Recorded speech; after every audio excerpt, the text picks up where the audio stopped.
Hi friends, welcome to life boat channel. இன்றைய செய்தி இயற்கையின் நியதி. நாம் யாருக்கு பிரதிபலன் பாராமல் உதவி செய்கிறோமோ அவர்களாலேயே நாம் அதிக அளவில் மன வருத்தம் அடைவோம். இதை மாற்ற இயலாது. சில சமயங்களில் இறைவனுக்கு பிரார்த்தனை செய்து முடித்த பின் அதிக அளவில் பிரச்சனை அல்லது மனக்கஷ்டம் வரும். அது கடவுளின் மீதான நம்பிக்கையை கேள்விக்குறியாக்கும். ஆனால் நீங்கள் ஒன்றை மட்டும் நினைவில் வைத்துக் கொள்ளுங்கள்.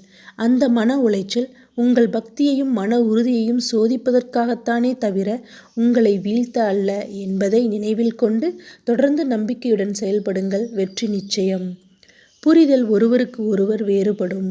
நீங்கள் உங்கள் சூழ்நிலையை மற்றவருக்கு புரிய வைக்க முயற்சிக்காதீர்கள். அதில் பெரும்பாலும் தோல்வியே ஏற்படும்.